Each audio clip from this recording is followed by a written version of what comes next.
अच्छा उत्तर कैसे लिखें। आज का टॉपिक मैं लेकर आई हूँ, अच्छा उत्तर कैसे लिखें। जैसा कि खंड ब में प्रश्न आते हैं, वर्णनात्मक प्रश्न, जिसमें थोड़ा डिटेल में लिखना होता है और इसमें वैकल्पिक प्रश्न नहीं होते। विकल्पीय प्रश्न खंड आ में आते हैं और खंड बा में सभी प्रश्न थोड़े विस्तार से लिखने होते हैं। तो हमारे पास दुविधा होती है बच्चों के पास कि ऐसा किस तरह से उत्तर लिखें कि हमें पूरे अंक मिले। तो आज मैं टॉपिक लेकर आई हूँ कि अच्छा उत्तर कैसे लिखें।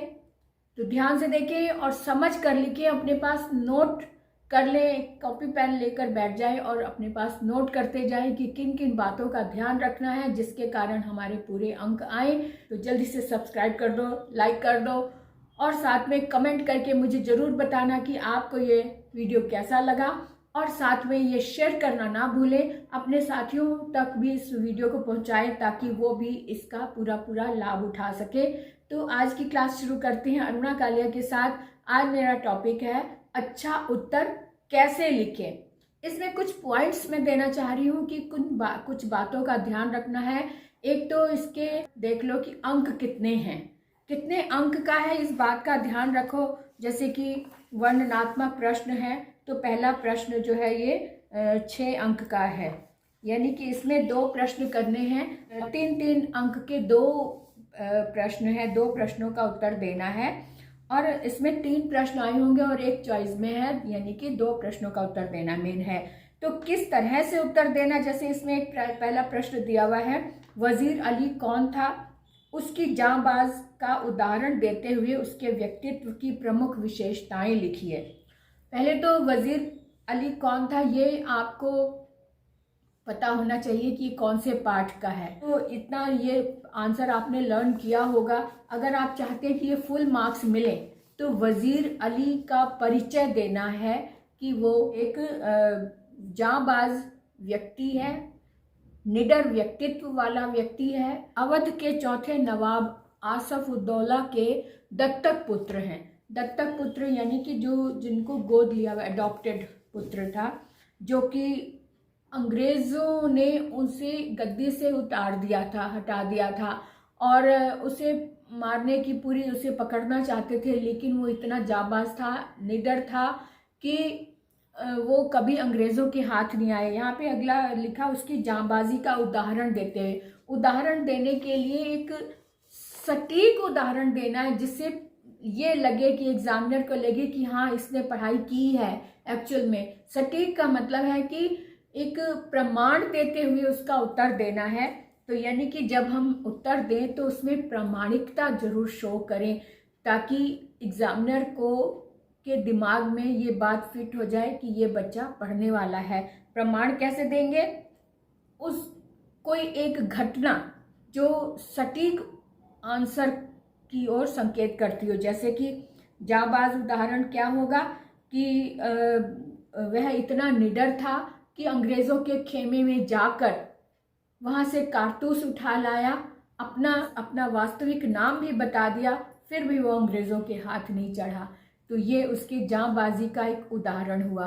तो प्रामाणिकता के साथ, यानी वहाँ से कारतूस भी उठा लाया।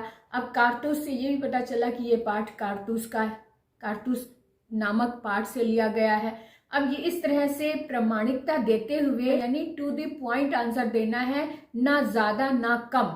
ये 3 अंक का प्रश्न है तो हमें इसका उत्तर भी 3 अंक जितने देना, यानी कि 3 पॉइंट्स में अगर आप दे सकते हैं बहुत अच्छा। कि पहले तो क्योंकि 2 प्रश्न हैं, वजीर अली कौन था, एक तो ये हो गया, फिर 1.5 नंबर के, यानी कि सटीक आंसर तभी मिलेगा जब हम टू द पॉइंट आंसर देंगे। जैसे वजीर अली कौन था, वजीर अली अवध के चौथे शासक नवाब आसफ अली उद्दौला का दत्तक पुत्र था, है ना। ये तो हो गया कि आसफ अली की पहचान की, वो कौन था। अब उसके जांबाज होने का उदाहरण देना है। उदाहरण के रूप में उसके व्यक्तित्व की कुछ विशेषताएं लिखो। कुछ विशेषताओं में आप पॉइंट्स देके 1 2 3 करके लिख सकते हैं, तो उससे ज़्यादा अच्छा प्रभाव पड़ता है। वो एक जांबाज व्यक्तित्व वाला व्यक्ति था, निडर था अंग्रेजों से डरता नहीं था। तीसरे पॉइंट में जैसे कि वो उनके अंग्रेजों के खेमे में जाकर वहां से कारतूस भी उठा लाया, अपना वास्तविक नाम भी बता दिया, फिर भी अंग्रेज उसे पकड़ नहीं पाए। तो ये एक जांबाज का सटीक उदाहरण हो गया, है ना। तो ये इस तरह के आंसर से आपको पूरे 3 अंक मिल सकते हैं अगर आपने ग्रामर मिस्टेक नहीं की है। लिखने का भी तरीका आपने सीखना होगा, क्योंकि ग्रामर मिस्टेक ये कटिंग नहीं करनी है, शब्द बिल्कुल सही हो, कहीं गलत भी हो भी जाता है ना, तो उसे एक लाइन में काट कर और आगे बढ़ जाओ और उसी शब्द को दोबारा लिख दो। तो बहुत औच पौच करके नहीं लिखना, एक लाइन में कट करके, ताकि एक लाइन में कटा हुआ पता भी नहीं चलता कि कटा हुआ कि नहीं हुआ, है ना। अब इस तरह से आपने ध्यान रखना है। और दूसरी बात ये ध्यान रखनी है कि हमारा जो उत्तर है वो एक तो परिधि, यानी कि आसपास का जो उसका जो लिखने का ढंग, प्रश्न जब आप शुरू करें खंड खा या बा, जो भी खंड बा है, तो खंड बा प्रश्न नंबर 11 में आता है। 11 हाशिए के बाहर लिखना है प्रश्न नंबर। और साथ में आपने ये देखना है कि इसकी लंबाई चौड़ाई, यानी कि परिधि, यानी कि इसका जो घेरा है वो कितना हो। 3 अंक का है प्रश्न, तो और 2 प्रश्न पूछे गए हैं, तो 1.5 नंबर के आपको पूरे अंक लेने हैं। तो इसमें हाशिया का भी बहुत ध्यान रखना है कि हाशिया रहे, और साथ में बीच में अंक, खंड खा, खंड बा, प्रश्न नंबर, और साथ में गिनी चुनी लाइनों में। तो इस तरह से आपने उसके व्यक्तित्व को निखारना है, ढंग को देखना है। एग्जामिनर को ये जताना है कि इसका उत्तर आपने बहुत ही सही ढंग से और समझ कर लिखा है और आपने ये कहानी पढ़ी हुई है ना। अब दूसरा, एक तरह से ये जो बुक में से प्रश्न आते हैं ये तो आपके सधे हुए होते हैं। आप दूसरी बात, ये जो आता है ना ग्रामर पोर्शन शुरू हो जाता है, उसका आपने विशेष ध्यान देना होता है। उसमें एक्चुअली जो रिटन वाले होते हैं, राइटिंग वाले जो प्रश्न होते हैं, उसमें पूरे नंबर कम मिलते हैं, लेकिन आप पूरे अंक ले सकते हैं। कैसे, इसका ध्यान रखना है। जैसे कि एक अनुच्छेद लिखना है, 100 शब्दों का एक अनुच्छेद लिखना है, तो उसमें जो पहली लाइन है, जो प्रश्न पूछा गया है उसके बारे में, उसी से संबंधित ही आपने लिखना है। कोई फालतू इधर उधर की कहानी ना डालकर उसी प्रश्न से संबंधित ही उत्तर आपने देना है। शुरुआत इस तरह से करना है, जैसे कि ये प्रश्न दिया हुआ है, आजादी के अमृत महोत्सव पर आयोजित की जाने वाली सांस्कृतिक गतिविधियों के अभ्यास हेतु सांस्कृतिक कला सचिव की ओर से स्कूल के प्रधानाचार्य को लगभग 100 शब्दों में पत्र लिखिए, जिसमें प्रार्थना सभा के दौरान अभ्यास की अनुमति मांगी गई हो। अब यहाँ पर एक ये पत्र है, प्रधानाचार्य को पत्र लिखना है, स्कूल के प्रधानाचार्य हैं। अब इसमें कैसे लिखना है, जो ऊपर की शुरुआत करनी है, जो विषय लिखना है वो बहुत चमकदार अलग से हाईलाइटेड होना चाहिए। यानी कि जहाँ आप विषय लिखें, विषय के बाद बीच में थोड़ी सी जगह गैप करके बीच में दूसरा पेन यूज कर सकते हैं, जैसे ब्लैक और ब्लू है। अगर आप ब्लू से लिख रहे हैं तो ब्लैक पेन से अंडरलाइन करके इन्वर्टेड कॉमास डाल सकते हैं। तो आज़ादी के अमृत महोत्सव पर आयोजित सांस्कृतिक गतिविधियां, ये आप विषय में डाल दें ताकि समझ आ जाए कि यह विषय किस विषय पर लिखा गया। उसके बाद जो उसका प्रारूप है उस ढंग से लिखना, जैसे आपको सिखाया गया है कि ऊपर जो है वो परीक्षा भवन लिखना है, जहाँ सेवा में लिखना है, वो सब एक ही साइड में लिखना है, एक ही हाशिए से लिखना है। आपके शब्दों की लाइन बनी हुई हो इस तरह से लिखना है, और 100 शब्दों का ध्यान रख के, 100 शब्दों की शब्द सीमा का ध्यान रखते हुए आपने लिखना है।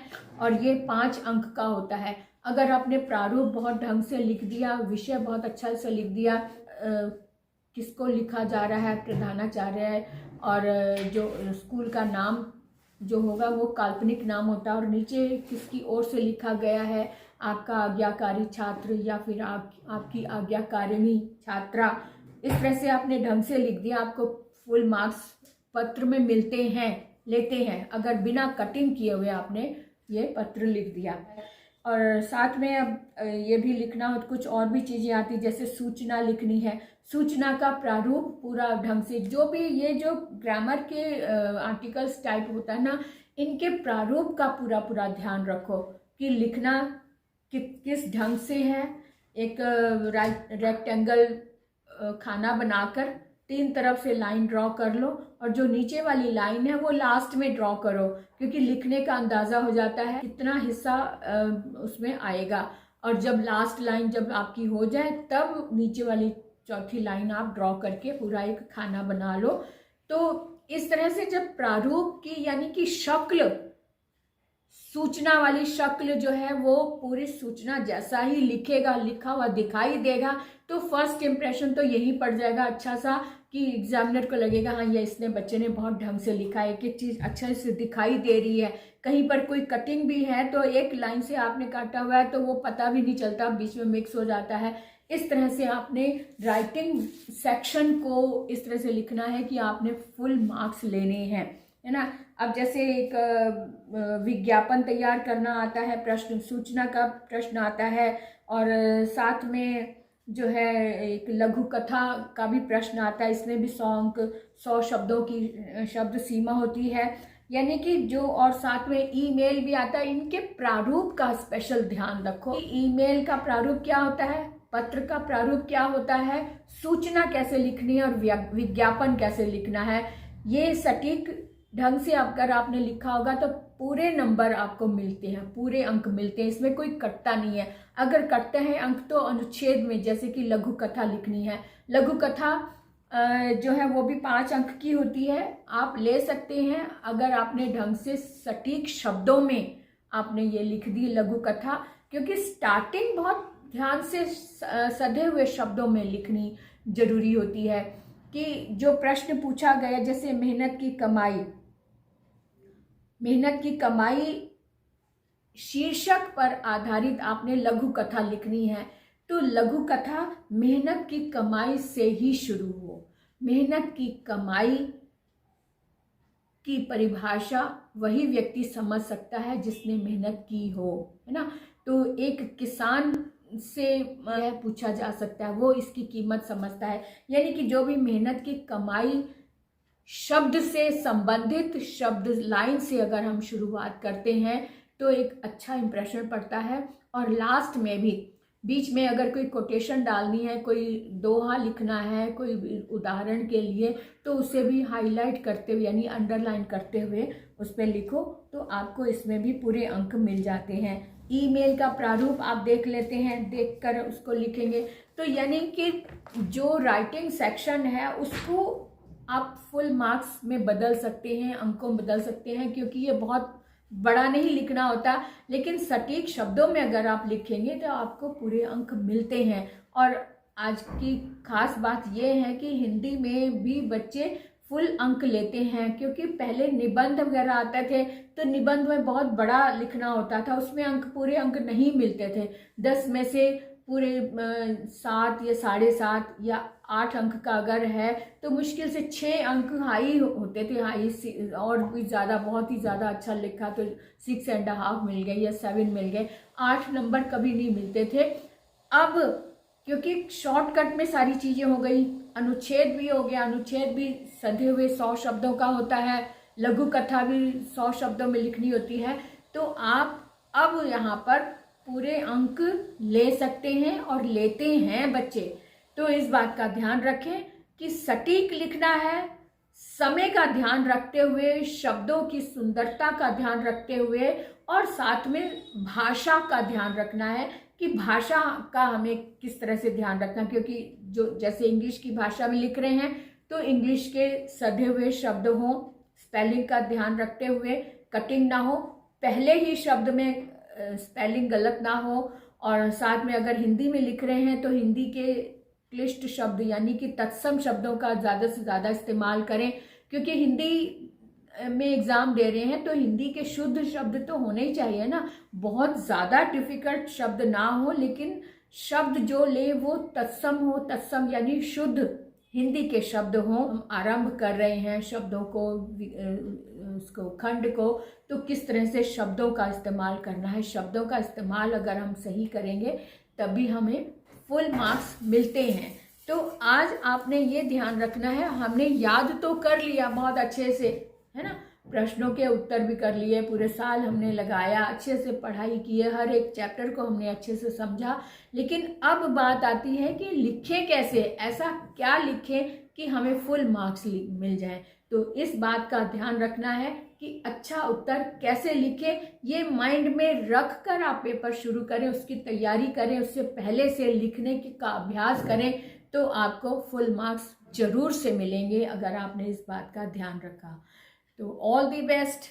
जो नया सेक्शन शुरू हो रहा है, 9th के बच्चे अब 10th में आ रहे हैं, वो शुरू से ही ध्यान रखें कि लिखना कैसे है, उत्तर का एक आदत में बना लो, आदत में डाल लो, लिखने की शुरुआत किस तरह से करनी है। ये नहीं कि अलग से एग्ज़ाम के दिनों में आप प्रैक्टिस करनी शुरू करें, स्टार्टिंग से ही इस बात का ध्यान रखें कि लिखना कैसे है कि हमें फुल मार्क्स, फुल अंक मिले। तो आज के लिए इतना ही। All the best.